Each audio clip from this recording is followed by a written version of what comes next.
మాట్లాడు కాకపోతే ఈ ముఖ్యమంత్రి మీద అయితే నాకు నమ్మకం లేదు. ఉన్నదానే మీకు ఎవరికన్నా ఎప్పుడైనా ఇచ్చిన మాట మీద నిలబడ్డానే? మరి ఎందుకే ఆయనతో మనకు మళ్ళీ 2-3 ఏళ్ళు ఆగితే మనమే వస్తాం, మనమే వేసుకుందాం మంచిగా. ఇంకొక మాట మీరు ఆలోచన చేసుకోవాలి. ఆయన మోసం చేయని వాళ్ళు ఎవరైనా ఉన్నారా? కనీసం కేసీఆర్ సార్ గురుకులాలు పెట్టిండు, వాటినైనా నడపస్తుందా చక్కగా? 57 మంది పిల్లలు చచ్చిపోతారని గురుకులాలలో. ఏం చేస్తున్నట్టు ప్రభుత్వం? ఏం చేస్తున్నట్టు? కనీసం కేసీఆర్ పెట్టిపోయింది దాన్ని ఉన్నట్టు నడపరాని చేతగానటువంటి వ్యవస్థ ఈ ప్రభుత్వంలో నడుస్తుంటే వారి నుండి ఇంకా మనం ఆశించడం. మీకు ఒక మాట చెప్పాలి, మీ అందరు లెక్కలు తెలిసిన వాళ్ళు ఉన్నారు కాబట్టి 33,000 కోట్లు పెట్టిరు ఈసారి బడ్జెట్లో. ఎస్సీ ఫండ్ 33,000 కోట్లు పెట్టిండ్రు.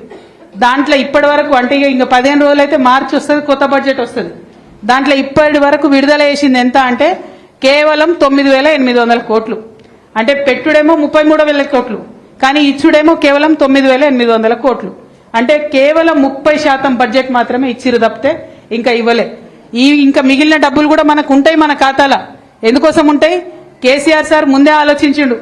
ఇసొంటి ఎవరైనా ముఖ్యమంత్రి వస్తే ఫ్యూచర్లో ఇబ్బంది అవుతుందనే SC/ST సబ్ ప్లాన్ కి ఒక ఖచ్చితమైన చట్టం తీసుకొచ్చారు కేసీఆర్ సార్. మీరు గనుక ఈ సంవత్సరంలో ఖర్చు పెట్టకపోతే వచ్చే సంవత్సరం మనకి ఇవ్వాల్సిందే అవి, వాటిని ఎగబెట్టడానికి లేదు. కేసీఆర్ సార్ చట్టంలో మనందరి కోసం ఆ రక్షణ పెట్టిండు ఆల్రెడీ. కాబట్టి ఇప్పుడు ఎగబెట్టినా కూడా ఆ డబ్బులు వస్తాయి. కానీ ఆ డబ్బుల్ని సంపాదించి తెచ్చి మీకు ఇచ్చేటటువంటి మనసున్న సర్కార్ లాగా అయితే నాకు అనిపిస్తలేదు. వారిని ఒకటే ఒక భాష అర్థమవుతుంది, వారికి ఉద్యమాల భాషనే అర్థమవుతుంది. బరాబర్ మొదలు పెడదాం, మేము అసెంబ్లీలో మొదలు పెడదాం.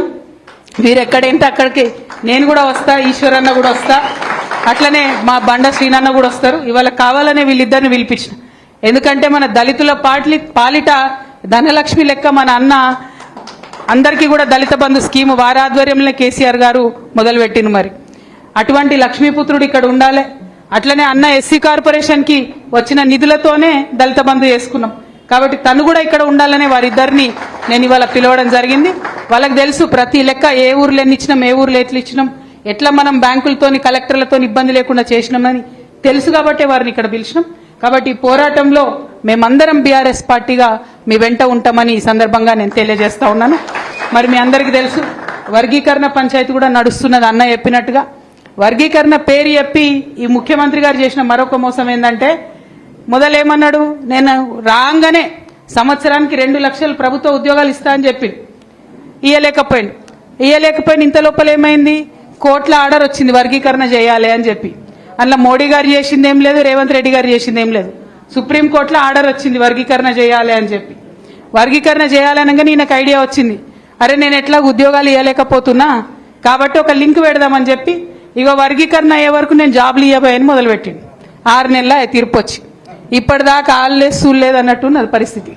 ఇప్పుడు ఇక తప్పక మనందరం వెంటబడి లొల్లి పెడితే కులగణన చేయాల్సి వచ్చింది. లొల్లి పెడితే కులగణన చేసేవారైనా రిపోర్ట్ దాచుకుంటారా?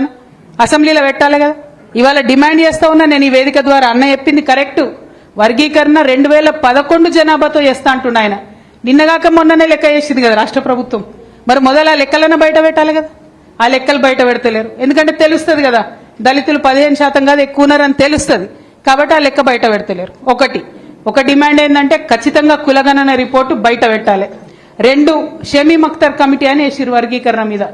మరి ఆ కమిటీ రిపోర్టు మొదలు ఇచ్చిరట, ఏమిచ్చిరో మనకైతే తెలియదు. ఎందుకు చెప్తలేరు మరి బయటకు? ఆ రిపోర్టు బయట పెట్టాలని 2వ డిమాండ్ చేస్తా ఉన్నాం.